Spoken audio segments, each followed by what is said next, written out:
हरे राम राम राम हरे हरे, हरे कृष्णा कृष्ण कृष्ण हरे हरे, हरे राम राम राम हरे हरे, हरे कृष्णा कृष्ण कृष्ण हरे हरे, हरे राम राम राम हरे हरे, हरे कृष्णा कृष्ण कृष्ण हरे हरे, हरे राम राम राम हरे हरे, हरे कृष्णा कृष्ण कृष्ण हरे हरे, हरे राम राम राम हरे हरे, हरे कृष्णा कृष्ण कृष्ण हरे हरे, हरे राम राम राम हरे हरे, हरे कृष्णा कृष्ण कृष्ण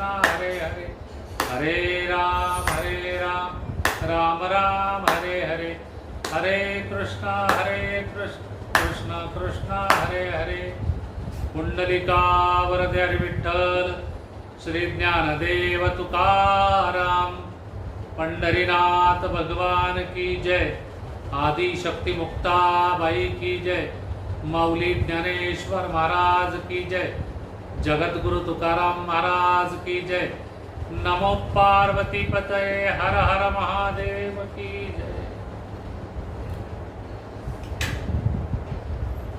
बहुत जन्म अंती जोडी लागली रे हाती, जोडी लागली रे हाती, जोडी लागली रे हाती, मनुष्य देहा ऐसा ठाव, धरी पांडुरंगी भाव, धरी पांडुरंगी भाव, धरी पांडुरंगी भाव, बहु केला फेरा, येथे सापडला थारा, येथे सापडला थारा, येथे सापडला थारा, मनुष्य देहा ऐसा ठाव, धरी पांडुरंगी भाव, धरी पांडुरंगी भाव, धरी पांडुरंगी भाव, तुका म्हणे जाणे, ऐसे दुर्लभ ते शहाणे, ऐसे दुर्लभ ते शहाणे, ऐसे दुर्लभ ते शहाणे, मनुष्य देहा ऐसा ठाव, धरी पांडुरंगी भाव, धरी पांडुरंगी भाव, धरी पांडुरंगी धाव। महायोग पीठे तटे भीमरथ्याम, वरम पुंडरीकाय दातुं मुनीन्द्रैः, समागत्य तिष्ठन्तमानन्दकन्दं, परब्रह्मलिंगं भजे पांडुरंगम्। नमो ज्ञानेश्वरा, नमो ज्ञानेश्वरा, निवृत्ती उदारा सोपान देवा, मुक्ताबाई नमो त्रिभुवन पावनी, आद्यत्रय जननी देवाची, मस्तक हे पायावरी, या वारकरी संतांच्या। प्रस्तुत प्राप्त प्रसंगी प्रवचन रूपी सेवेकरता निवडलेला अभंग हा विश्ववंद्य, विश्वमान्य जगद्गुरु श्री संत तुकोबारायांचा 4 चरणांचा। भगवंताने हा मनुष्य देह आपल्याला कशासाठी दिला,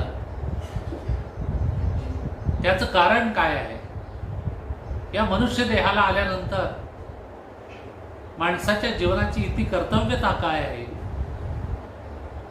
याचं अतिशय सुंदर आणि सखोल अशा प्रकारचं भावपूर्ण वर्णन या प्रस्तुत सेवेकरता निवडलेल्या अभंगामध्ये जगद्गुरु तुकोबारायांनी आपल्याला मार्गदर्शन केलेलं आहे। अभंगाच्या भावार्थाकडे जाण्याच्या पूर्वी वारकरी संप्रदायाच्या न्यायाने परिहार देणं आवश्यक आहे की आजची ही जी प्रवचनमाला सुरू झालेली आहे,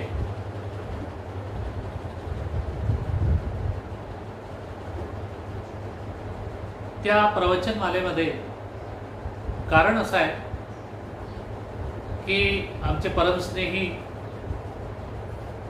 सेवानिवृत्त उपप्राचार्य आदरणीय हरिभक्तीपरायण CS पाटील सर उर्फ चतुर्भुज महाराज यांच्या मातोश्री वैकुंठवासी आदरणीय हरिभक्तीपरायण दुर्गाबाई शामराव पाटील यांच्या वृद्धापकाळाने निधन झाल्यामुळं त्यांच्या उत्तर कार्याच्या निमित्ताने ही वारकरी टूर या चॅनलवर, या YouTube चॅनलवर ही प्रवचनरूपी मालिका सुरू करण्यात आलेली आहे.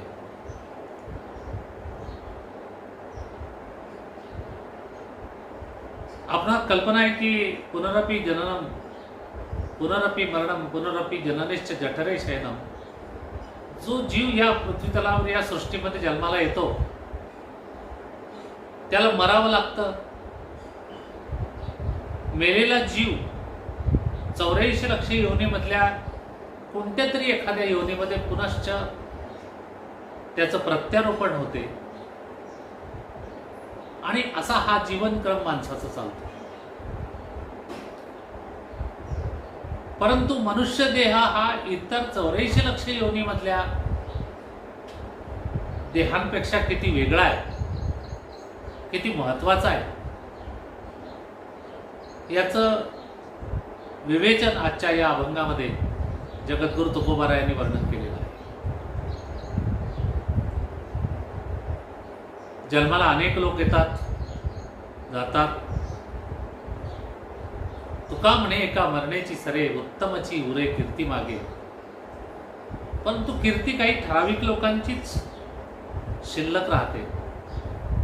काहींची कीर्ती होते, काहींची अपकीर्ती होते. याचा अर्थ स्पष्ट आहे की या मनुष्य देहाला मनुष्य आल्यानंतर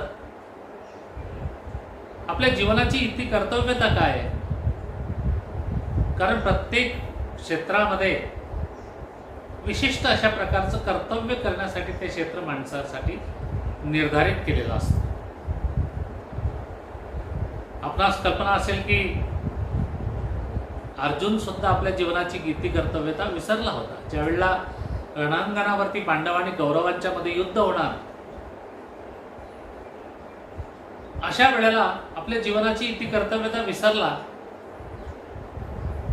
अशा वेळी भगवान श्रीकृष्णाने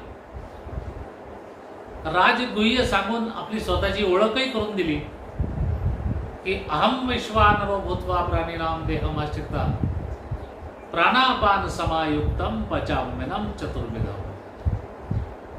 अरे या चराचरामध्ये सृष्टीमध्ये प्रत्येक कणामध्ये वास करणारा ईश्वर तो मीच आहे.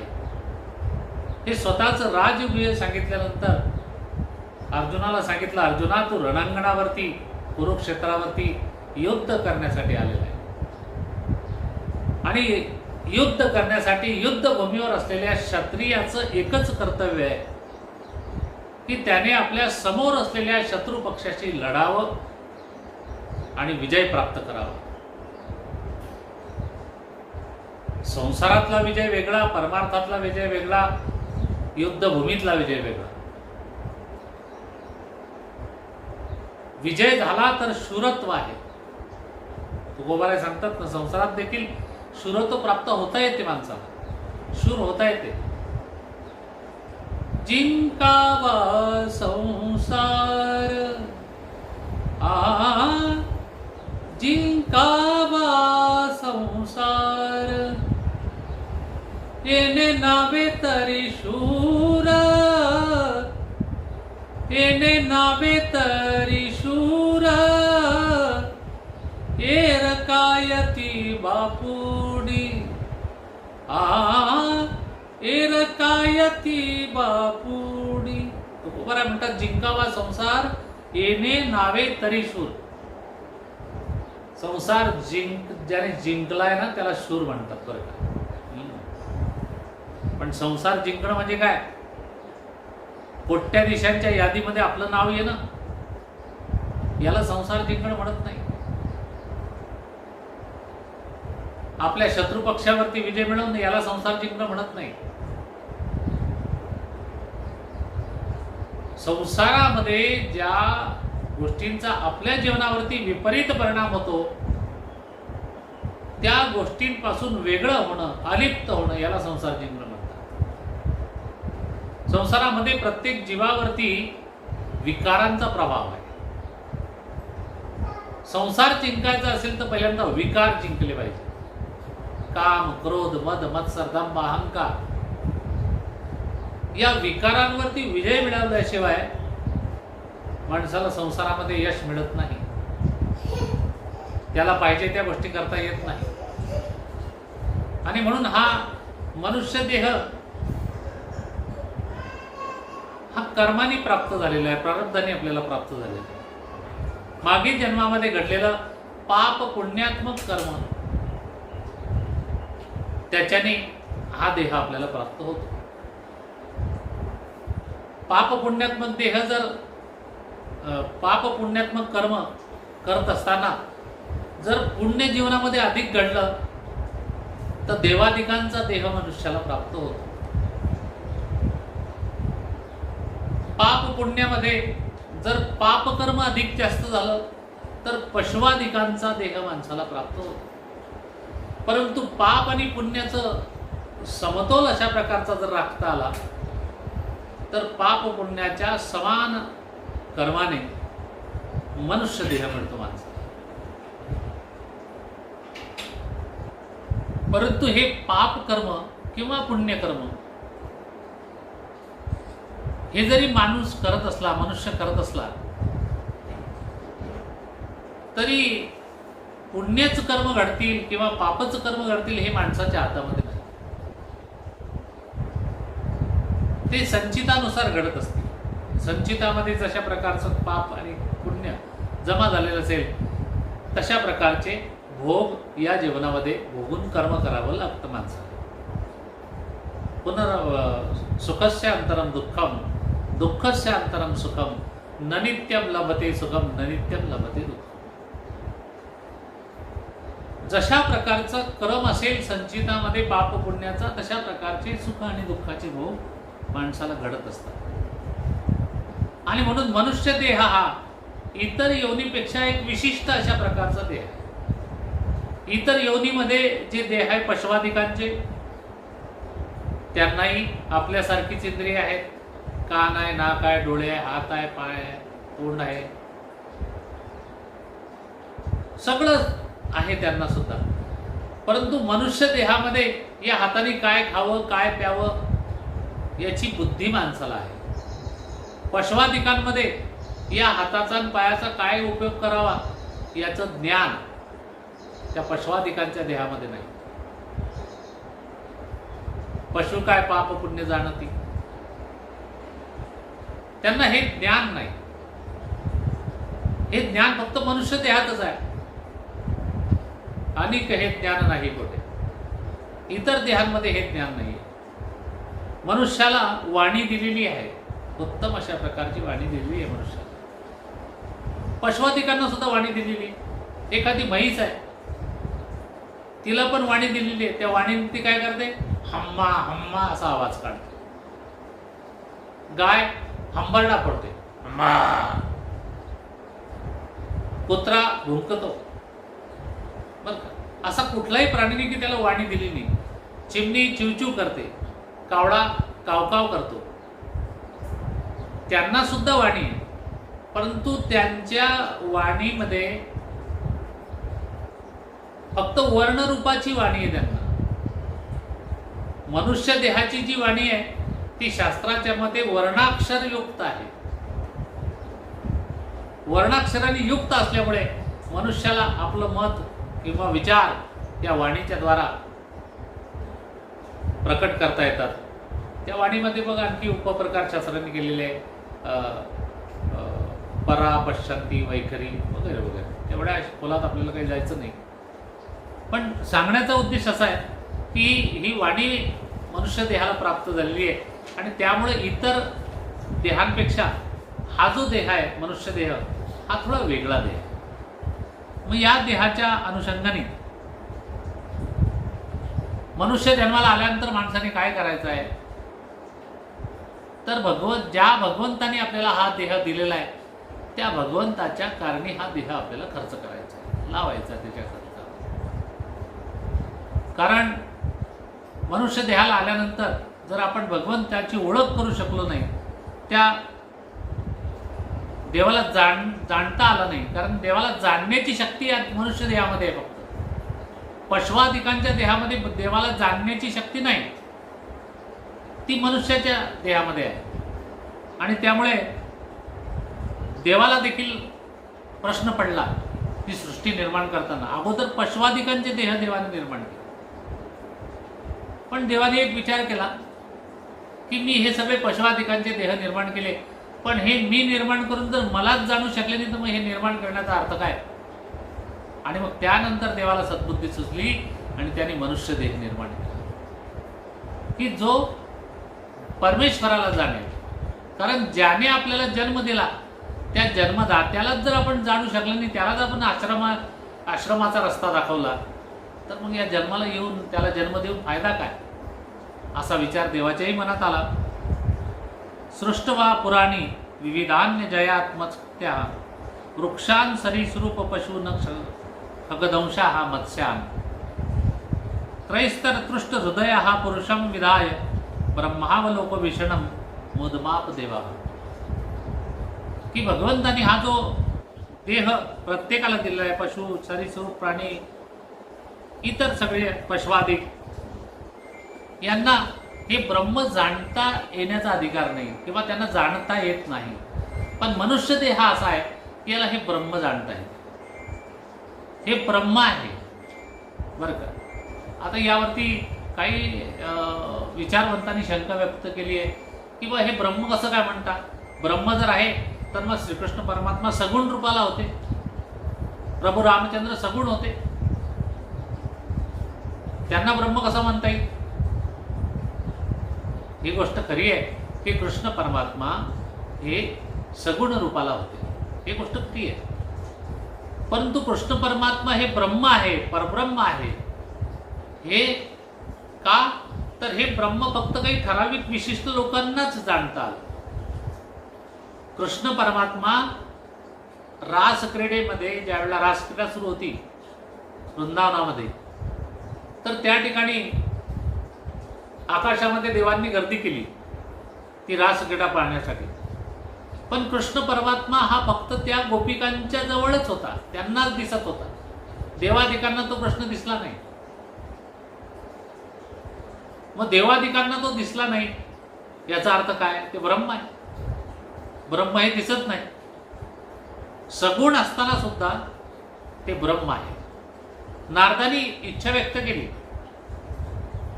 की मला लग्न करायचं आहे, पण ते कृष्ण परमात्मा तुझ्या 16,000 बायका ज्या आहेत त्यांच्यापैकी एका कोणाशी तरी लग्न करायचं आहे, अशी इच्छा व्यक्त केली. देवाने सांगितलं काय हरकत नाही, तू करू शकतोस लग्न, परंतु माझ्या 16,000 बायकांपैकी त्याच स्त्रीशी तुला लग्न करता येईल की जिथे मी नसेल. नारदानी शोध घेतला तर कुठेही त्याला असं सापडलं नाही की जिथे कृष्ण परमात्मा नाही. सगळीकडे कृष्ण परमात्मा होता. मग एकच कृष्ण परमात्मा हा अनेक ठिकाणी दिसणं हे ब्रह्म आहे. एकच देव हा अनेक ठिकाणी अस्तित्वात येणं, अनुभवाला येणं, याला सुद्धा ब्रह्म म्हणतात. आणि हे परब्रह्म स्वरूप जाणण्याची शक्ती इतर पशवादिकांच्या देहामध्ये नाही, ती फक्त मनुष्य देहामध्येच आहे.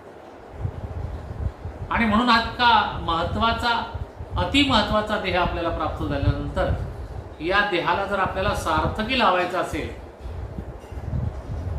तर तुका म्हणे जन्माल्याचे सार्थक विठ्ठलची एक देखलिया.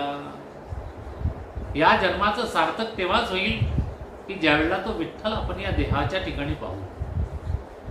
त्याला जाणता येईल. विठ्ठल पाहण्यासाठी पंढरपूरला जातात लोक, पण सगळ्याच लोकांना विठ्ठल दिसत नाही. त्याचं कारण आहे की आता सध्या वारकऱ्यांच्यासाठी पर्वकाळ सुरू आहे. आषाढी वारी जवळ येऊ घातलेली आहे, परंतु कोरोनासारख्या महामारीमुळे ही वारी शासनाने स्थगित केलेली आहे, पायी वारी. म्हणून मानसिक वारी करावी अशा प्रकारची विनंती राज्य शासनाने सगळ्या वारकऱ्यांना केलेली आहे. आणि ज्या मानाच्या प्रमुख 10 पालख्या आहेत, 10 दिंड्या आहेत, त्यांना 50-50 लोकांना परवानगी दिलेली आहे शासनाने की तुम्ही बसने पंढरपूरला जा. आता पंढरपूरला सगळेच लोक जातात. हे वर्ष जर आणि मागच्या वर्ष जर सोडलं तर इतर वेळेस वारी भरलेली त्या वारीला तुडुंब अशा प्रकारची गर्दी चंद्रभागेवरती त्या ठिकाणी होत असते. पंढरीच्या पांडुरंगाच्या भेटीसाठी अनेक लोक जातात, कारण तो तर सगळ्या भक्तांची वाट पाहण्यासाठी त्या ठिकाणी उभा आहे. बर का, वाट पाहे उभा भेटीची आवडी आणि कृपाळू तातडी उतावीळ. तो उतावीळ झालेला आहे, पण त्याला पाहिजे तो भक्त भेटत नाही. त्याला पाहिजे तो भक्त भेटत नाही. त्याचं कारण असं आहे की भगवंताला जाणत असताना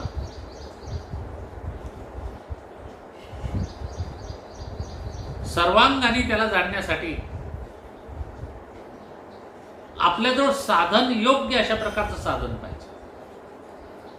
नेमकं साधनच कळलं नाही, त्यामुळे साध्यापर्यंत पोहोचता येत नाही. साधन आणि साध्य यांच्यामध्ये जो संबंध आहे तो संबंध आपल्याला मेंटेन करता आलेला नाही, आणि म्हणून पंढरपूरला जाऊन देखील पंढरीच परमात्मा आपल्याला भेटत नाही. कारण पंढरीला गेल्यानंतर अनेक लोक हे वेगळ्या वेगळ्या कारणांनी पंढरपूरला जातात. काही हौशे नवशे गवशे, चला बुवा सगळे महाराज लोक सांगतात कीर्तनामधून वारी करा, जाऊ मी पंढरपूर. तिथं गेल्यावरती देवाचं दर्शन वगैरे, चंद्रभागेचं स्नान, तिथला जो नियम आहे चंद्रभागे स्नान, विधी तो हरिकथा आणि मग समाधान चित्ता सर्व काळ, ते सोडून देतात. आणि मग हे हौशे गवशे लोक, नवशे लोक जे आहे त्या माऊल्या पाहिल्या तर बांगड्या घेतील, माणसं पाहिल्या तर घोंगडे घेतील, बैलाच्या झूल घेतील, कोणी काही मुलाला खेळणं घेईल. अशा प्रकारची अनेक लोक त्या ठिकाणी दिसतात. पण काही ठराविक नित्यनेम करणारे, ज्यांना भक्तीचं महत्त्व कळलेलं आहे, ज्यांना भगवंताला जाणून घेण्याची तीव्र इच्छा आहे, असे लोक मात्र गेल्या पहिल्यांदा चंद्रभागेचं स्नान, त्यानंतर हरिकथा ऐकतात, भगवंताचं दर्शन घेतात. आणि अशा लोकांच्या चेहऱ्यावरचं जे समाधान आहे ते समाधान मात्र इतर ठिकाणी दिसत नाही. आणि म्हणून 84 लक्ष योनी फिरून हा नरदेह आपल्याला मिळालेला आहे. हे नरदेह निराग लागले हाती असं म्हणतात. तर ते उत्तम सार उत्तम गती यासाठी आपल्याला प्राप्त झालेलं आहे. म्हणून आपण त्या नरदेहाचं सार्थक लावण्यासाठी त्या ठिकाणी आपल्याला तो परमात्मा जाणून घेणं आवश्यक आहे. आणि कागटाळी न्यायाने हा देह आपल्याला जो मिळालेला आहे तो देह किती महत्वाचा आहे इतर देहांपेक्षा हे जाणून घेण्याचं कर्म माणसाच्या जीवनामध्ये घडणं आवश्यक आहे. कारण ते जर जाणता आलं नाही तर या देहाची किंमत देखील तुकोबारायांनी सांगून टाकली की देह हे काळाचे धन कुबेराचे, इथे मनुष्याचे काय आहे. निमित्ताचा धनी केला असे प्राणी, माझे माझे म्हणून व्यर्थच आहे. अशा प्रकारची त्याची अवस्था आहे. क्षणभंगूर हे जाय न कळता ग्रास गिडी सत्ता नाही आती, अशा प्रकारे त्या देहाची अवस्था आहे. आणि त्यामुळे हा मनुष्य देह मिळाला हा एक प्रकारचा योगायोग आहे. कागटाळी न्यायाने आपल्याला हा देह मिळाला म्हणजे योगायोगाने मिळाला आहे. की एखाद्या फांदीवरती कावळा बसतो ती फांदी तुटते.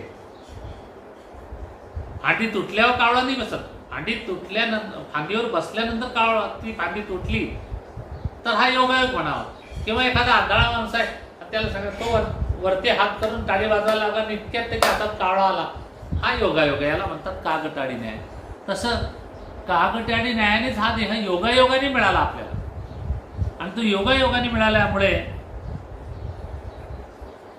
हा देह हा परमात्मा प्राप्तीचं एक साधन म्हणून आपण याच्याकडे पहा. की हे परमात्माच्या प्राप्तीसाठी एक साधन म्हणून हा देह आपल्याला भगवंताने दिलेला आहे. तर त्या पद्धतीने प्रयत्न करण्यासाठी आपण सतत कार्यरत राहिलं पाहिजे. हा विचार तुकोबाराय आजच्या अभंगाच्या पहिल्या चरणामध्ये सांगतात की बहुत जन्मा अंती जोडी लागली रे हाती, जोडी लागली रे हाती, जोडी लागली रे हाती. अनेक जन्म गेले 84 लक्ष योनीमध्ये. त्या अनेक जन्मामध्ये आता ही जोडी आपल्या हाती लागलेली आहे. कोणती? मनुष्य जन्माची. एक एक योनी कोटी फेरा, मनुष्य देहवारा मग लागे. 20 लक्ष योनी वृक्षामध्ये घ्याव्या, जलचरी भोगाव्या 9 लक्ष. 11 लक्ष योनी किरडामध्ये घ्याव्या, दशलक्ष भोगाव्या पक्षामध्ये. 30 लक्ष योनी पशुची ये घरी, मानवा भितरी 4 लक्ष. नामा म्हणे तेव्हा नरदेह या नरा, तयाचा मातेरा केला मुळे. बघा कोणत्या योनीमध्ये किती किती लक्ष वेळा आपल्याला फिरावं लागतं याचं वर्णन या ठिकाणी नामदेव महाराजांनी फार सुंदर त्या अभंगामध्ये केलेलं आहे. तुकोबाराय म्हणतात की अनेक जन्माच्या फेऱ्यानंतर जर हा नरदेह या ठिकाणी आपल्याला मिळाला असेल तर या नरदेहाचं सार्थक करण्यासाठी आपण सतत कार्यरत राहिलं पाहिजे. नेमकं कोणत्या मार्गाने या देहाला कार्यरत ठेवता येईल त्या मार्गाचा अवलंब किंवा त्या मार्गाची माहिती आपल्या जीवनामध्ये आपण केली पाहिजे. तर निश्चितपणे हे साधन आपल्या हाती लागलाय याचं सार्थक होईल. मनुष्य देहा ऐसा ठाव, याचा अर्थ हे ठिकाण या देहा तुला आता प्राप्त झालेला आहे. तर आता हा नरदेहरूपी ठाव तुला झाल्यानंतर याच्यामध्ये आपण नेमकं काय करायचं? तर तुकोबाराय त्या दुसऱ्या चरणाच्या उत्तरार्धामध्ये हे सांगतात की धरी पांडुरंगी भाव. नरदेहाला आल्यानंतर माणसाने पांडुरंगाच्या ठिकाणी, परमात्म्याच्या ठिकाणी भाव धरला पाहिजे.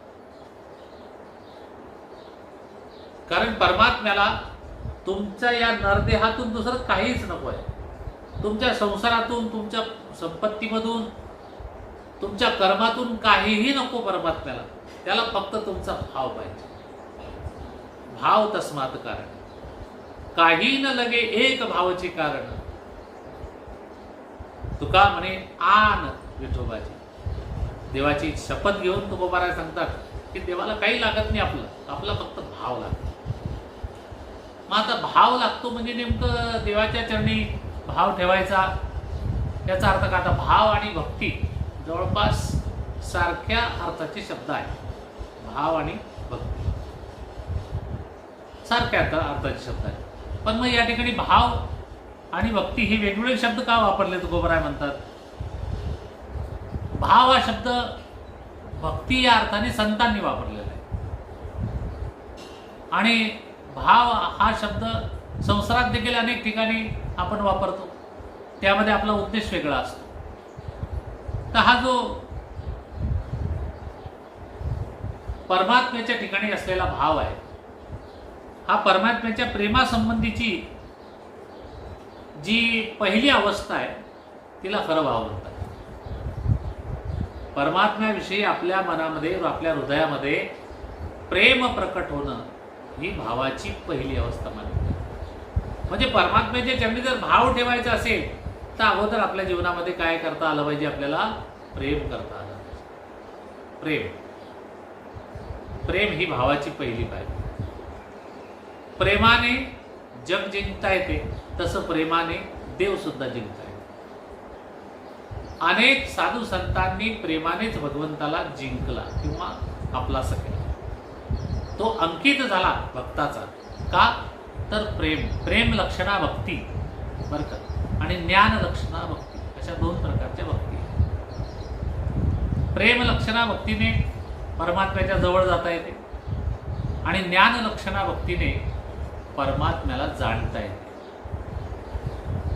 परंतु इथे अडचण अशी आहे की ज्ञान लक्षणा भक्तीद्वारे जर आपण परमात्म्याला जाणण्याचा प्रयत्न केला तर अधिकाधिक परमात्म्याच्या विषयी असलेलं जे काही ज्ञान आहे ते ज्ञान आपल्याला मिळवावं लागेल. आणि ज्ञानाच्या ठिकाणी अशी अडचण आहे की एखाद्या क्षेत्रातलं किंवा एखाद्या ठिकाणचं ज्ञान जर आपल्याला मिळवायचं असेल तर ते ज्ञान मिळवून झाल्यानंतर मनुष्य देहाच्या ठिकाणी अहंकार वाढीस लागतो. अशी अनेक उदाहरणं आहेत की जास्तीत जास्त ज्ञानी असलेला माणूस हा जास्तीत जास्त अहंकारी बनल्याचे देखील उदाहरणं आपण पाहिलेली आहे. एक पंडित होता बघा, त्याने वाराणसी काशीला भरपूर शास्त्रांचा अभ्यास केला. एवढं ज्ञान मिळवलं की काही शिल्लकच ठेवलं नाही त्याने, इतकं ज्ञान मिळवलं. ज्ञान मिळवल्यानंतर त्याला थोडासा अहंकार झाला की इतर मनुष्य देह जे आहेत त्या देहांपेक्षा माझा देह थोडा वेगळा आहे, मी ज्ञानी आहे. ज्ञान झालं की माणसाला थोडा अहंकार चढतोच म्हणा, कोणत्याही क्षेत्रात बघा तुम्ही. एके दिवशी एक तुमच्या माझ्यासारखा एक सर्वसामान्य जे माणूस त्याच्या आश्रमामध्ये गेला आणि त्याला सांगितलं, महात्माजी आम्ही तुमच्याबद्दल भरपूर ऐकलं आहे की तुम्ही खूप मोठे ज्ञानी आहात, अनेक प्रकारचे शास्त्र तुम्ही उलटे पालते घातले, तर थोडंफार तुमच्याकडून काहीतरी मार्गदर्शन व्हावं या उद्देशाने मी तुमच्या आश्रमामध्ये आले. त्या पंडितजीने त्याचं आदरातिथ्य केलं त्या व्यक्तीचं आणि त्याला सांगितलं की काय हरकत नाही, काय अडचण आहे तुला, काय मार्गदर्शन पाहिजे माझ्याकडून विचार. त्या व्यक्तीने विचारलं आणि महात्माजी एक प्रश्न असा पडलाय मला की सृष्टीमध्ये पाप खूप घडत आहे, प्रचंड प्रमाणामध्ये या सृष्टीमध्ये पाप होत आहे. पशुआधिकांमध्ये पापाची अनेक उदाहरणं होत आहेत, पशु प्राण्यांमध्ये होत आहेत, अनेक प्रकारची पाप होत आहेत. तर नेमकं हा पाप जन्माला आला करून या पापाचा बाप नेमका कोण आहे, याचं उत्तर मला तुमच्याकडून हवं आहे. पंडिताने त्याचा प्रश्न ऐकून घेतला आणि डोक्याला हात लावून थोडा विचार करायला लागला. विचारांती असं लक्षात आलं की इतका सहज प्रश्न हा नाही आहे. पापाचा बाप नेमका कोण? आपण अनेक शास्त्र उलटी पालती घातली, परंतु हे काही कुठे आपल्या वाचण्यात आलं नाही की पापाला नेमका जन्म कोणी दिला. तर त्या ठिकाणी त्याने अनेक प्रकारचे शास्त्र पाहिल्यानंतर त्या व्यक्तीला सांगितलं की भाऊ तुम्ही असं करा, आता सध्या मी थोडं चिंतन करतो या विषयावर, तुम्ही 2-4 दिवसांनी माझ्या आश्रमात परत या, मी तुम्हाला निश्चितपणे या तुमच्या प्रश्नाचं उत्तर देईन आणि तुम्हाला मार्गदर्शन करेन. तो व्यक्ती निघून गेला. हा विचारात पडला की आता पापाचा बाप हे कोणत्या शास्त्रामध्ये पाहावं, कोणत्या शास्त्रामध्ये या प्रश्नाचं उत्तर आपल्याला मिळेल. अशा शोधामध्ये तो चिंताग्रस्त झाला. शेवटी काहीच उत्तर आठवत नाही म्हणून त्या आश्रमाच्या बाहेर पडला आणि रस्त्याने फिरू लागला. त्याच्या ही लक्षात आलं नाही की ऊन इतकं तापतंय आणि एवढ्या उन्हामध्ये आपण कसं काय फिरावं. पण त्या प्रश्नाने तो इतका चलबिचल झाला, चिंतातूर झाला की त्याला असं वाटलं की आता हे आपल्याला या प्रश्नाचं उत्तर कधी मिळते काय मिळते, कारण आपण त्या माणसाला शब्द दिलेला आहे की मी त्याला उत्तर देतो आणि आपण ज्ञानी आहे. तर फिरत फिरत जात असताना तो अशा गल्लीमध्ये गेला की जी वेश्यांची गल्ली होती, वेश्या वस्ती. एक वेश्या माळीवरती उभी होती. तिचं लक्ष केलं की एक कोणीतरी सत्पुरुष वारकऱ्यासारखा चांगला पंडित महाज्ञानी दिसतो आणि चिंतातूर अवस्थेमध्ये हा फिरतोय, भटकतोय आपल्या गल्लीमधून, याला काय अडचण असेल का. म्हणून तिने तिच्या सखीला सांगितलं की जरा खाली जा आणि तो जो रस्त्यावर माणूस फिरतो त्याला विचार की बाबा तुम्हाला काही प्रॉब्लेम आहे का, तुम्हाला काही चिंता आहे का, तुम्हाला काय अडचण आहे, आम्हाला जर सोडता आली तुमची अडचण तर आम्ही सोडवू,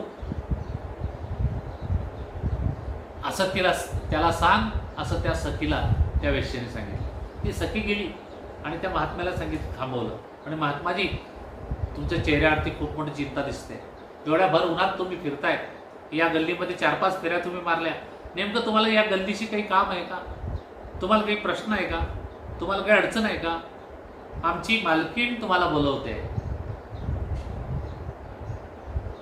त्याने मालकीणीकडे पाहिलं आणि त्याच्या लक्षात आलं की ही वेश्यावस्ती आहे. म्हणून त्याने सांगितलं नाही नाही, मी तुमच्याकडे काही येऊ शकत नाही.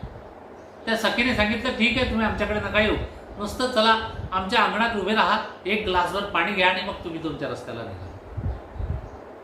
पंडिताने विचार केला की पाणी हे पवित्र आहे, जल पवित्र आहे, जलाला नावं ठेवता येत नाही. म्हणून तो पंडित जो होता तो त्या वेश्येच्या अंगणात गेला. तिथे पाणी त्याने त्या वेश्येच्या हातून घेतलं. पाणी पिल्यानंतर वेश्येने विचारलं, बाबा एवढ्या काय चिंतेमध्ये तुम्ही करताय? आमच्या सारख्याला काही तुमची अडचण सोडत आली तर सांगा, तुमचा काय प्रश्न आहे, तुम्हाला काय काय चिंता आहे? तर त्या महात्म्याने सांगितलं, ताई तुम्हाला या क्षेत्रामध्ये कुठल्याही प्रकारचं ज्ञान नसेल, तुम्ही हा प्रश्न काही सोडवू शकणार नाही, तुम्ही की याच्यामध्ये भाग घेऊ नका. त्या वेश्येने सांगितलं, महाराज रणरणत ऊन आहे, दुपारचे 3 वाजलेले आहे, भर उन्हाचा टाईम आहे, तुम्ही खूप थकलेला आहात, तर माझी अशी विनंती आहे तुम्हाला की तुम्ही आम्हाला काही नका सांगू, पण थोडं 1-2 मिनिटं आमच्या घरात चला, थोडासा चहा घ्या आणि मग जा. पंडितांनी पाहिलं, खरंच आता दुपारचे 3 वाजलेले, आपण खूप थकलेले आहे चिंता करून करून, तर चहा घ्यायला काय हरकत आहे. म्हणून तो मध्ये गेला, पलंगावर बसला त्या वेश्येच्या घरात आणि त्याने चहा घेतला. चहा घेता घेता त्या वेश्येने विचारलं, महाराज खरंच सांगा, तुम्हाला काय प्रश्न आहे, तुम्हाला काय अडचण आहे, तुम्ही इतके चिंताग्रस्त का झाले? म्हणे नाही, मला तुला सांगता येणार नाही, तुझ्या आवाक्याच्या बाहेरचा प्रश्न आहे. म्हणे महाराज आता एक काम करा, तुम्ही मला प्रश्न नका सांगू, पण संध्याकाळची वेळ होत आली, तुम्ही आता थोडंसं आमच्याकडे भोजन घ्या, रात्रभर इथेच मुक्काम करा आणि सकाळी निघा. महात्म्याने पाहिलं की आता आश्रमात जायलाही आपल्याला रात्र होणार आहे, अंधार आहे, रस्ता दिसणार नाही, त्यापेक्षा इथेच भोजन घेऊया. म्हणून त्या महात्म्याने तिथे भोजनही घेतलं, रात्रभर मुक्काम केला. रात्री त्या वेश्येने त्याला विचारलं परत, म्हणे महाराज आता तर सांगा, तुमचा काय प्रश्न आहे? अगं म्हणे, ताई तुला ते कळणार नाही, सांगा म्हणे, जर प्रश्न सांगत असले, मी तुम्हाला 500 सोन्याच्या मोहरा मी कमवलेल्या आहे, त्या तुम्हाला देईल. त्या पंडिताचं मन फिरलं की अरे, एक सोन्याचं नाणं आपल्याकडे नाही आहे, एक साधी झोपडी आहे, आश्रम आहे, आणि ही बाई 500 सोन्याच्या मोहरा देते. हिला सांगायला काय हरकत आहे? प्रश्नच तर सांगायचा आहे, हिला थोडंच उत्तर येते. त्या पंडिताने तिला प्रश्न सांगितला की एका व्यक्तीने मला पापाचा बाप कोण आहे असा प्रश्न विचारला. तिने त्या मोहरा त्याला दिल्या आणि सांगितलं, महाराज याचं उत्तर मला माहीत आहे. अरे तुला माहीत आहे? म्हणे हो, सोपं उत्तर आहे. म्हणे सांग तरी, मी इतक्या दिवसापासून चिंताग्रस्त आहे या प्रश्नातून. तर म्हणे पापाचा बाप लोभ आहे महाराज. त्याने डोक्याला हात मारला आणि त्याला पटलंही ते की लोभ असा आहे की ज्या वेश्येच्या अंगणात सुद्धा जायला तो पंडित महात्म्याने तयार नव्हता, तो अंगणातही गेला, तिच्या घरात जाऊन पलंगावर बसला, चहा घेतला. चहा घेतल्याने समाधान झालं नाही तर त्याने ते जेवण केलं, जेवण करून समाधान झालं नाही तर त्याने ते मुक्काम केला, मुक्काम करून समाधान झालं तर त्याने सोन्याच्या मोहरा घेतल्या. त्याचा लोभ वाढतच गेला. असा लोभ जर वाढत गेला तर माणसाच्या हातून नक्कीच पाप घडते, आणि त्यामुळे पापाचा बाप लोभ आहे हे लक्षात आलं त्याच्या. आणि त्याच्या लक्षात हेही आलं की आपण कितीही ज्ञान मिळवलं तर ज्ञानाने फक्त अहंकार वाढतो. तो अहंकार माणसाचा वाढायला नकोय. अशा प्रकारचं ज्ञान, परमात्म्याच्या विषयीचं जाणून घेण्यासाठी ज्ञान लक्षणं भक्ती आहे. प्रेम लक्षणं भक्तीने नामदेवरायांनी भगवंताला आपलंसं केलं. नामदेवरायाला प्रेमाचे भांडारू म्हणतात बरं का. प्रेमाचे भांडारू. नामदेवराया आणि परमात्म्यामध्ये, विठ्ठलामध्ये एवढं सख्य भक्ती होती, एवढं प्रेम होतं की त्यांच्या हातचा नैवेद्य खाल्ल्याशिवाय भगवंताचं पोट भरत नव्हतं. खूप प्रेम. आणि प्रेम जर प्रकट झालं तर प्रेम ही भावाचीच तर पहिली अवस्था. तसं शास्त्रकारांनी या भावाचे अनेक अर्थ केलेले. जरी पांडुरंग भाव याचा अर्थ पाहतोय आपण दुसऱ्या चरणाच्या उत्तरार्धाचा, की या भावात नेमका हा भाव म्हणजे नेमकं काय, तर शास्त्रकारांनी त्याचे अनेक अशा प्रकारचे अर्थ केलेले आहेत. भाव म्हणजे मन, बरं का, भाव म्हणजे मन. दुसरा अर्थ सांगा असा सांगितलाय, भाव म्हणजे विकार. तिसरा अर्थ असा सांगितलेला आहे, भाव म्हणजे चेष्टा. बरं. असे अनेक अर्थ त्या ठिकाणी भावाचे शास्त्रकारांनी केले. आपल्या कामापुरते आपण पाहूया त्या ठिकाणी. धरी पांडुरंगी भाव या चरणाकडे आपण लक्ष ठेवावं की पांडुरंगाच्या प्रती आपण भाव ठेवायचा. भावाचा पहिला अर्थ पाहत असताना मन हे किती महत्वाचं आहे बरं का. कारण भावाची पहिली प्रक्रिया मनापासूनच सुरू होते आणि मनापासून सुरू होत असल्यामुळे या मनाला सर्वात जास्त महत्त्व दिले. कारण मनाची अवस्था अनेक संतांनी अनेक शास्त्रकारांनी वर्णन केलेली आहे. मन चंचल चपळ, मन चंचल चपळ,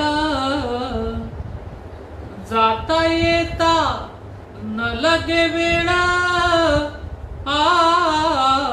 मन चंचल चपळ, मन चंचल चपळ.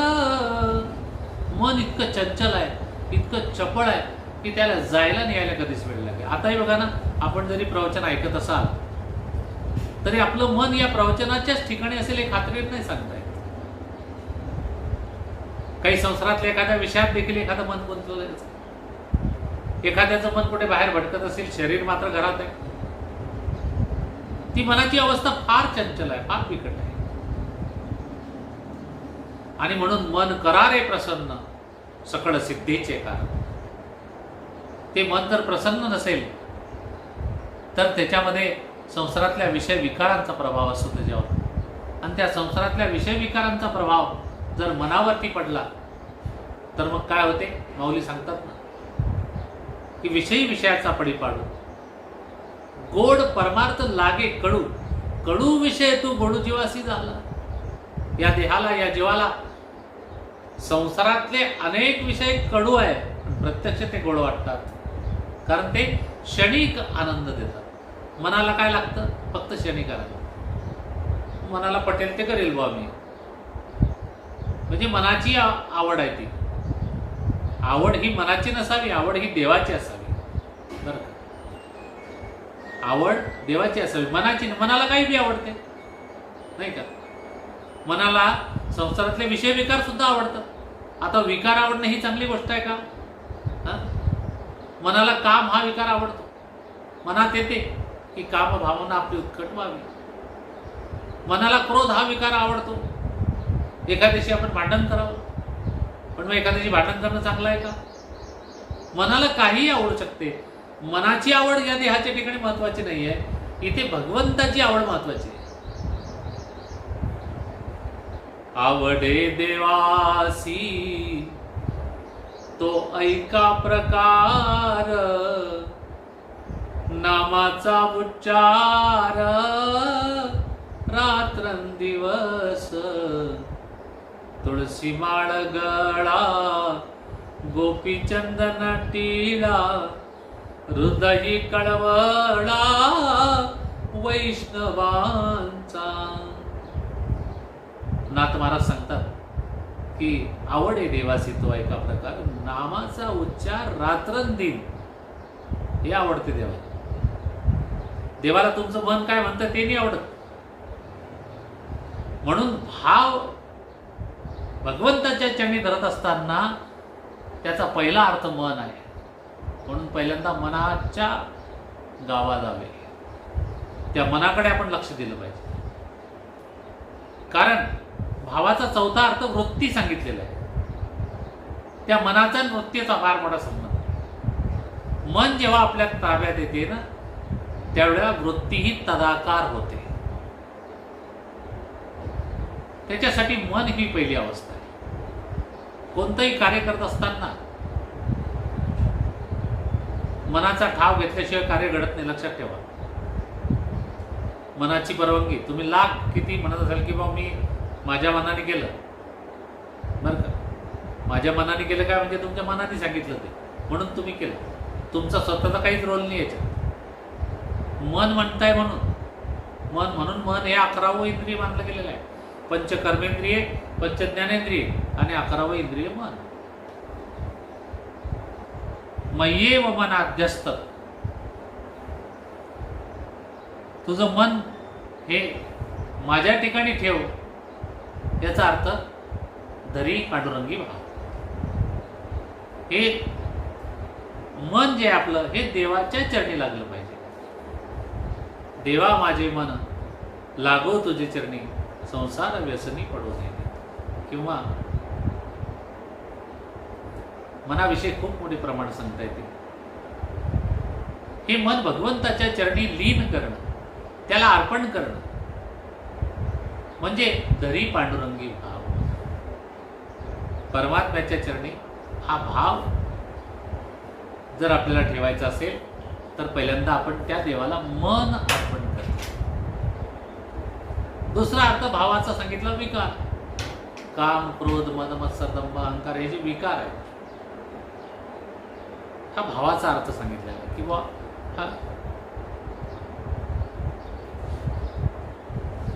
हे विकार जे आहे माणसाचे षड्रिपू, ते षड्रिपू देवाला अर्पण करायचे.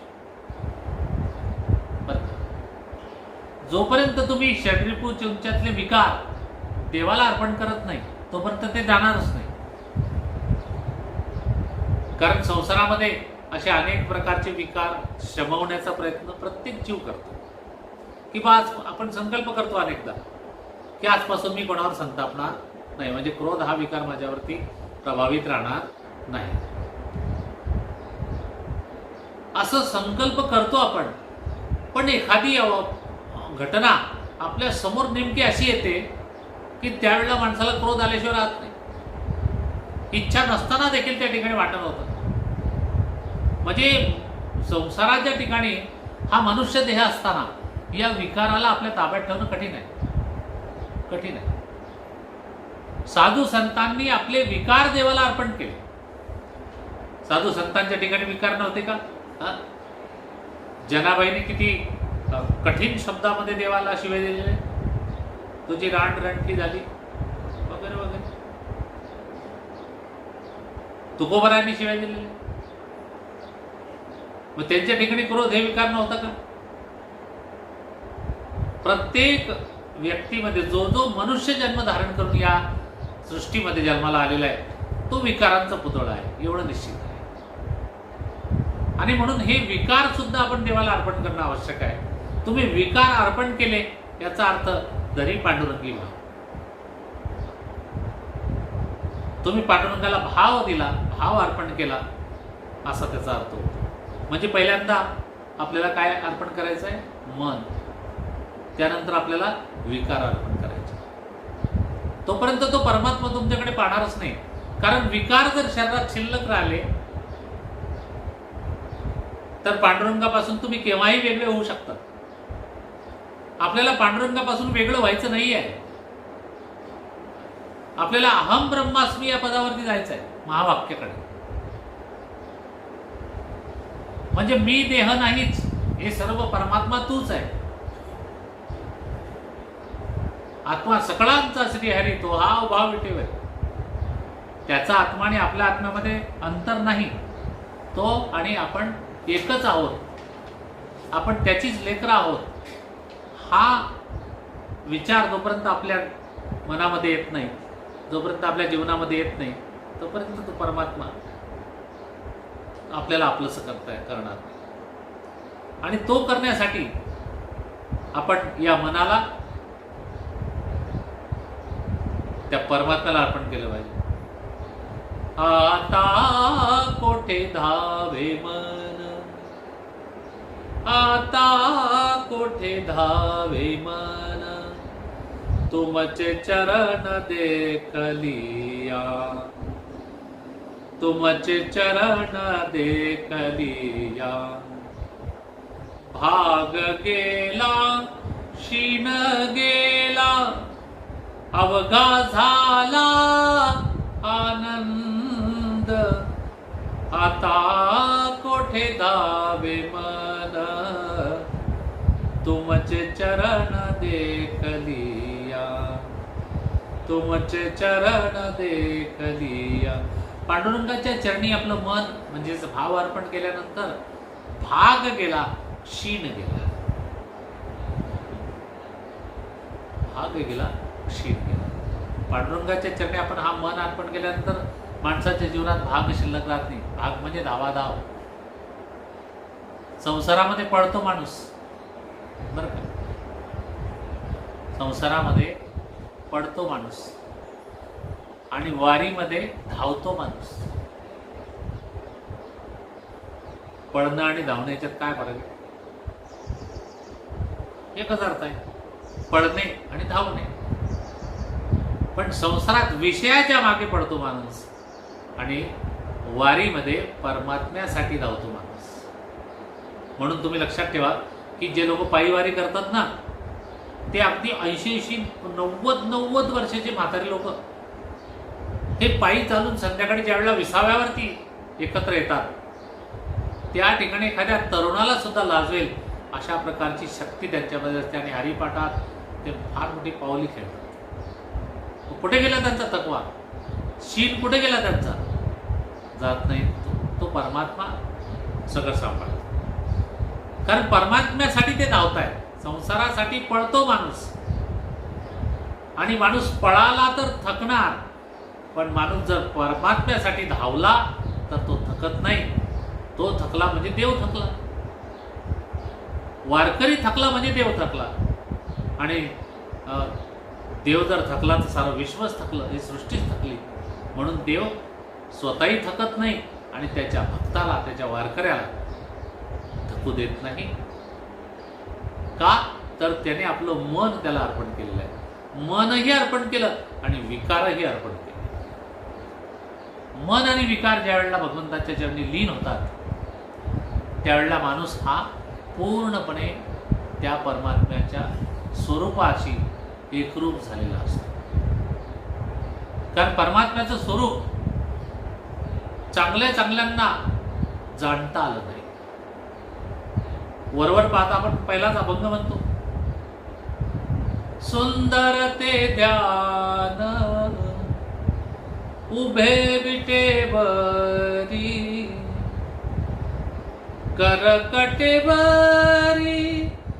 ठेवोनिया ठेवोनिया तुळसी हार गळा कासे पितांबर तुळसी हार गळा कासे पितांबर.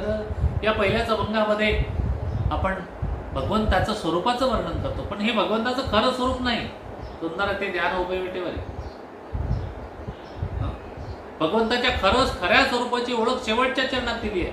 तुका म्हणे माझे हेची सर्व सुख पाहीन श्री मुग आवडीने. भगवंताचं खरं स्वरूप काय? आनंद आहे. भगवंताचं खरं स्वरूप काय? सुख आहे. बर का?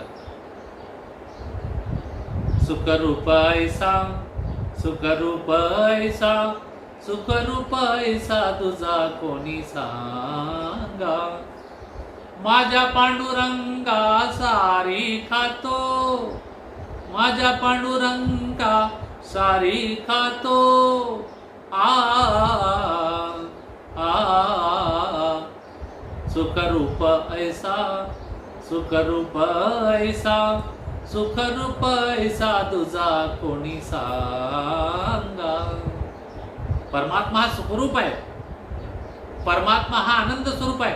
श्रीमद भागवताच्या मंगलाचरणामध्ये सुद्धा परमात्म्याचं आनंद स्वरूप सांगितलं की सच्चिदानंद रूपाय विश्वोत्पत्त्यादि हेतवे तापत्रय विनाशाय श्रीकृष्णाय वयं नमः. श्रीमद भागवताच्या मंगलाचरणामध्ये परमात्मा हा आनंद स्वरूप आहे. सच्चिदानंद, सच्चित आनंद. भगवंताचं खरं स्वरूप आनंद रूप आहे आणि ते आनंद असलेलं परमात्म्याचं स्वरूप जर आपल्याला जाणून घ्यायचं असेल तर आपल्यामध्ये विषय विकार मन हे आपल्या जवळ राहता कामा नये. हे आपण पूर्णत्वाने त्या परमात्म्याला त्या ठिकाणी अर्पण केलं पाहिजे. म्हणून दरी पांडुरंगी भाव परमात्म्याला हा अर्पण केला पाहिजे. कारण जर विषय विकार शिल्लक राहिले तर भगवंताला जाणणं कठीण आहे. आणि जाणताच नाही आलं तर आपल्याला त्याच्यामध्ये विलीन होणं त्यापेक्षा कठीण आहे. कारण ज्याच्यामध्ये विलीन व्हायचं आहे त्याची माहिती आपल्याला असणं आवश्यक आहे. म्हणून तुकोबाराय सांगतात की धरी पांडुरंगी भाव, त्या परमात्म्याच्या चरणी आपण भाव धरा. तो भाव जर आपल्याला धरता आला तर निश्चितपणे पांडुरंग परमात्मा हा आपल्यावरती कृपा करेल. कारण त्याला तो फक्त भाव पाहिजे तो. आणि त्या भावाच्या दोन अर्थापर्यंत आपण आलो. तिसरा अर्थ त्याचा वृत्ती सांगितलेला आहे की परमात्म्याच्या चरणी आपली वृत्ती ही एकरूप झाली पाहिजे. कारण माणसाची वृत्ती जी आहे ती महत्वाची. तुम्ही काय करताय, कसं बोलताय, कसं चालताय यापेक्षा तुमची वृत्ती काय करते याला महत्व आहे. रामायणातला एक प्रसंग आपल्याला सांगेल की वानर सेनेच्या मदतीने प्रभू रामचंद्राने सीतामाईला लंकेमधून अयोध्येमध्ये आणलं. लक्ष्मणाने सांगितलं, दादा अरे या वानर सेनेचे आपल्याला खूप उपकार झाले. माझी अशी इच्छा आहे की या सगळ्या वानरांना नळ, नीळ, जामवंत, अंगद जे काय असतील सगळ्यांना आपल्या घरी यावं आणि आनंदाने न्यावं आणि त्यांचं आदरातिथ्य करावं, त्यांना चांगला पाहुणचार द्यावा. प्रभू रामचंद्राने आज्ञा दिली. लक्ष्मणा काय हरकत नाही, चल घेऊन. सगळी वानर सेना अयोध्येमध्ये, काय नगरी होती अयोध्या, शरयू तीरा वरी अयोध्या, मनु निर्मित नगरी अयोध्या, मनु निर्मित नगरी. शरयू सारख्या पवित्र नदीच्या तीरावर असलेली अवध किंवा अयोध्या नगरी, जिथे युद्ध नाही, जिथे वध होत नाही, अशा प्रकारच्या नगरीमध्ये वानर सेनेला घेऊन प्रभू रामचंद्र, लक्ष्मण आणि सीतामाई त्या ठिकाणी परततायत. सुंदर असा पाहुणचार केला सगळ्या वानरांचा. पण एक सर्वसामान्य माणसाचं मत असं आहे की एखाद्याच्या घरी आपण पाहुणे म्हणून जर गेलो तर साधारणपणे किती दिवस राहावं माणसाने? 1 दिवस, 2 दिवस, 4 दिवस, यापेक्षा जास्त दिवस माणूस राहत नाही. 4-5 दिवसानंतर माणसाची वृत्ती जी आहे ना ती तिथे ठिकाणावर राहत नाही आणि त्याला असं वाटतं की आपण आपल्या आपल्या घरी परत गेलेलं बरं. जरी आपण गेलो त्या ठिकाणी फार मोठा बंगला असला, सुंदर असं फर्निचर केलेलं असलं, 56 इंची TV असला, सुंदर अशा प्रकारचं सोफा सेट असेल, तरी आपल्याला तिथं चित्त लागत नाही माणसाचं. कारण त्याची वृत्ती ठिकाणावर नसते. स्वतःचं घर जरी झोपडी असली तरी त्या झोपडीत जावं असं त्याला वाटतं. वानर सेना प्रत्यक्ष देवाच्या घरी आलेले होते, पण त्यांच्या वृत्तीत बदल झाला आणि त्यांना असं वाटायला लागलं की आपणही आपल्या आपल्या घरी किष्किंधेला, आपल्या आपल्या संसारामध्ये परत जावं. हा विचार जेव्हा त्यांच्या मनामध्ये आला तर तो भगवंताने जाणला. कारण देव हा सर्व व्यापी आहे, तो आपल्या अंतरात्म्यातलं सगळं जाणतो. आणि ते जाणल्यानंतर सगळ्या वानर सेनेला एकत्र केलं आणि प्रभू रामचंद्रांनी सांगितलं की वानरांनो, अरे आता भरपूर दिवस राहिले अयोध्येमध्ये माझ्या घरी, तुम्ही भरपूर पाहुणचार खाल्ला, आता तुम्ही तुमच्या तुमच्या घरी जायला काही हरकत नाही. तर हे ऐकल्यानंतर लक्ष्मण दादाला राग आला. दादा अरे आपल्या घरी आलेल्या पाहुण्याचा आदरातिथ्य आपण करतो आणि त्यांना तुमच्या तुमच्या घरी परत जा असं कोणी म्हणते का बरं? हे योग्य नाही. तर प्रभू रामचंद्राने लक्ष्मणाला दिलेलं उत्तर मला या ठिकाणी सांगायचं. प्रभू रामचंद्र सुंदर उत्तर देतात. अरे लक्ष्मणा, मलाही वाटते की पाहुण्यांना आपल्या घरून तुम्ही तुमच्या तुमच्या घरी परत जा असं कोणीही म्हणू नये बरं, कारण ते अपमानास्पद वाटते. पण मी तरी सुद्धा या वानरांना असं का बोलतोय की तुम्ही तुमच्या तुमच्या घरी गेलेलं बरं? तर त्याचं कारण असं आहे की हे वानर जरी बसले माझ्याजवळ आहे असं दिसतंय तुला, तरी यांची वृत्ती मात्र त्यांच्या संसाराकडे लागली आहे. त्यांना वाटतंय की आपण आपल्या आपल्या घरी परत जावं. मग इथे हे राहण्यापेक्षा त्यांच्या संसारात राहून जर ते माझं चिंतन करत असतील तर त्यांनी घरी गेलेलं काय वाईट आहे? म्हणजे माणसाची वृत्ती जी आहे ती वृत्ती खरी महत्वाची आहे. ती वृत्ती जोपर्यंत भगवंताच्या चरणी आपण लावत नाही तोपर्यंत तो परमात्मा आपल्याला त्याच्या पदरात घेत नाही. कारण तुम्ही काय करता यापेक्षा तुमची वृत्ती कोणता विचार करते याला जास्त महत्व आहे. आणि अशा वृत्तीने परमात्म्याशी आपण एकरूप होणं, वृत्ती माणसाची परमात्म्याला अर्पण करणं, त्यावेळेला निश्चितपणे आपल्या वृत्तीने परमात्म्याला जाणता सुद्धा येऊ शकते. कारण वृत्ती ही जाणते नेमकं काय करायचं.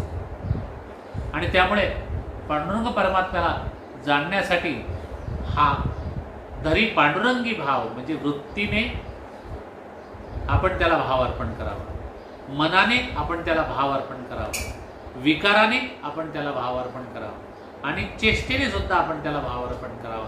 असे भावाचे अनेक अर्थ त्या ठिकाणी सांगितलेले आहेत. आणि म्हणून तुकोबारा सांगतात की मनुष्य देहा ऐसा ठाव, या मनुष्य देहाचा ठाव आपल्याला प्राप्त झालेला आहे. नरदेह निदान लागले हाती, तर उत्तम सार उत्तम गती ही कधी होईल प्राप्त, याच्यासाठी धरी पांडुरंगी भाव आणि बहु केला फेरा येथे सापडला थारा. आपण अनेक योनी फिरून आलो, पण कोणत्याही योनीमध्ये भोगाच्या पेक्षा अन्य काही आपल्याला प्राप्त झालं नाही. परंतु या मनुष्य योनीमध्ये आल्यानंतर इथे मात्र आपल्याला एक थारा सापडला, इथे एक धागा सापडला की कुठेतरी पांडुरंग परमात्म्याच्या चरणी आपण भाव जर धरला तर निश्चितपणे तो परमात्मा आपलंसं करतो, आपला जन्म सार्थकी लागतो, आपल्याला त्याच्या पदरात घेतो, आपल्याला त्याच्या जवळ जागा देतो. कारण अनेक कानोपात्रा वेश्या होती, पण तुका म्हणे प्राण करा देवासी अर्पण, तिने आपलं सर्वस्व देवाला अर्पण केलं. आणि म्हणून कानोपात्राला जागा कुठं दिली देवाने? तुम्ही जर पंढरपूरला पांडुरंगाच्या मंदिरात गेले तर अगोदर कानोपात्रेचं दर्शन घ्यावं लागते बरं का, नंतर देवाचं दर्शन आहे. म्हणजे देवापेक्षाही पहिला मान कानोपात्राला त्या ठिकाणी प्राप्त झाला. चोखोबा आहे तर पायरी जवळच आहे. आणि त्यामुळे प्रत्येक जो सर्वस्व अर्पण करून परमात्म्याकडे त्या परमात्म्याच्या चरणी भाव धरून गेला त्या प्रत्येकाला देवाने पदरात घेतलेला आहे, परमेश्वराला आपलंसं केलेलं आहे. साऱ्या संतांच्या मांदियाळीचा जर विचार केला आपण तर सारे संत अवघे गोपाळ मिळवणी सारे याचा विचार जर केला आपण तर त्या परमात्म्याशी भाववृत्तीने लीन झालेले आहे. आणि मग जर भाव प्रकट झाला तर भावाचीच पुढची अवस्था भक्ती आहे. मग भक्ती तयार होते बरं का. मग खऱ्या अर्थाने माणसाच्या जीवनात भक्ती येते. कारण बाकीची जी साधना आहेत, बाकीच्या ज्या उपासना आहेत त्या परमात्म्याकडे नेण्यासाठी कठीण आहे. कर्म उपासना कठीण आहे. कारण कर्मामध्ये बाधा अशी आहे, कधी पापात्मक कर्म घडते, कधी पुण्यात्मक कर्म घडते. पाप आणि पुण्य यांच्या समान कर्माने आपल्याला मनुष्य देह मिळालेला आहे. त्यामुळे परमात्म्याच्या जवळ आपण जात असताना कर्म उपासनेने जाणं कठीण आहे. ज्ञान उपासनेचं उदाहरण मगाशी सांगितलं की ज्ञानामुळे अहंकार वाढला तर ज्ञान लुप्त होते. त्यामुळे ज्ञान उपासना हा मार्ग सुद्धा आपल्यासाठी या युगामध्ये तरी कठीण आहे. तिसरी एक उपासना आहे, त्याला योग उपासना म्हणतात. त्या योग उपासनेने सुद्धा आपल्याला जाणं कठीण आहे. कारण अष्टांग योग सांगितलेले आहे. यम, नियम, ध्यान, धारणा, स्वाध्याय, प्रत्याहार, प्राणायाम, आसन आणि समाधी. तर हे योग करणं आपल्याला शक्य नाही. त्यामुळे एकच उपासना आहे ती म्हणजे भक्ती उपासना. नारद भक्तिसूत्रामध्ये भक्तीचं फार सुंदर वर्णन नारद महर्षींनी केलेलं आहे की त्या भक्तीच्या साधनाने आपण परमात्म्याच्या चरणी जर लीन झालो तर निश्चितपणे तो आपल्याला थारा देतो. तुका म्हणे जाणे ऐसे दुर्लभ ते शहाणे, शहाणं करून सोडतो. शहाणे वेगळे आणि अतिशहाणे, दीड शहाणे वेगळे बरं का. परमात्मा हा शहाणं करून सोडतो आणि संसारातला जीव हा एखाद्याला दीड शहाणं करून सोडतो. हा खूप मोठा फरक आहे त्याच्यामध्ये. आपल्याला शहाणं व्हायचं आहे. शहाणा तो धनी येतो येते. तो परमात्मा प्रत्येक जीवाला शहाणं करतो म्हणजे त्याच्या जीवनाचं सार्थक करतो. हाच खरा भावार्थ या प्रसंगी तुकोबारा या ठिकाणी सांगू इच्छितात. म्हणजे या संबंध अभंगाचा जर आपण विचार केला तर दरी पांडुरंगी भाव या एवढ्या चरणापूर्वक हा पूर्ण अभंग फिरतो. आणि निश्चितपणे प्राध्यापक सी एस पाटील यांच्या मातोश्रींचं हे जे वृद्धापकाळामुळे दुःखद निधन झालेलं आहे, त्या निधनामुळे त्यांना जर खऱ्या अर्थाने हे दुःख पेलण्याची शक्ती हवी असेल तर त्यासाठी भक्ती आवश्यक आहे. परमात्म्याने त्यांच्याकडून उत्तरोत्तर पुन्हा भक्ती करून घ्यावी, त्यांना तशा प्रकारची सद्बुद्धी प्राप्त व्हावी, त्यांना उत्तम आरोग्य दीर्घ आयुष्य प्राप्त व्हावं, अशा प्रकारची पांडुरंगाच्या चरणी, माऊलींच्या चरणी, आईसाहेब मुक्ताबाईंच्या चरणी आपण प्रार्थना करूया. जीव जन्माला आलाय तो मरणार आहे, हे खरं आहे. ते दुःख त्यांच्या जीवनामध्ये आले, त्यांच्या दुःखामध्ये आपण सगळे सहभागी होऊया. अखिल भारतीय वारकरी मंडळाचा मी महाराष्ट्र राज्याचा कोषाध्यक्ष म्हणून सुद्धा त्यांच्या दुःखामध्ये सहभागी आहे. परमेश्वर त्यांच्या आईच्या आत्म्याला चिरशांती देवो, वैकुंठात जागा देव, कारण आपलं घरच नेमकं वैकुंठ आहे. आम्ही वैकुंठवासी आलो याची कारणासी, बोलिले जे ऋषी साच भावे वर्ताया. वैकुंठ धाम म्हणजे स्वधाम म्हटलेलं आहे त्याला, जे परमात्म्याचं धाम आहे. तिथून आलो आपण म्हणजे आपल्याला तिथेच परत गेलं पाहिजे. आणि तिथे जायचं असेल तर तुका म्हणे पावटणी करू स्वर्गाची निशाणी. तिथे जर जायचं असेल तर भक्ती मार्ग हा सोपा मार्ग आहे. त्या भक्ती मार्गाने पांडुरंगाच्या चरणी फक्त भाव धरल्यानंतर आपल्याला तो मार्ग सापडतो. तो मार्ग निश्चितपणे प्राध्यापक सी एस पाटील सरांच्या जीवनामध्ये आहे. उत्तम अशा प्रकारचे महाराष्ट्रातले ते सुप्रसिद्ध कीर्तनकार आहेत. आणि ही परंपरा त्यांच्या कुळामध्ये त्यांच्या आईवडिलांच्या पुण्यानेच त्यांना प्राप्त झालेली आहे. उत्तरोत्तर त्यांना, त्यांच्या कुटुंबियांना अशाच प्रकारचं भक्तीचं कर्म त्यांच्या हातून घडू दे, अशी देवाच्या चरणी प्रार्थना करतो. पुनश्च त्यांच्या दुःखामध्ये सर्व आम्ही सहभागी आहोत. अशा प्रकारचे एक सर्वांच्या वतीने परमात्म्याच्या चरणी विनंती करून आजच्या या प्रवचनरूपी सेवेला या ठिकाणी पूर्णविराम देतो. ज्ञानेश्वर माऊली ज्ञानराज माऊली तुकाराम, ज्ञानेश्वर माऊली ज्ञानराज माऊली तुकाराम. विठ्ठल जय जय विठ्ठल, विठ्ठल जय जय विठ्ठल, विठ्ठल जय जय विठ्ठल. तुकाराम तुकाराम तुकाराम तुकाराम तुकाराम तुकाराम तुकाराम तुकाराम तुकाराम तुकाराम तुकाराम. पुंडलिकावरदर विठ्ठल. श्री ज्ञानदेव तुकाराम पंढरीनाथ भगवान की जय. आदिशक्ती मुक्ताबाई की जय.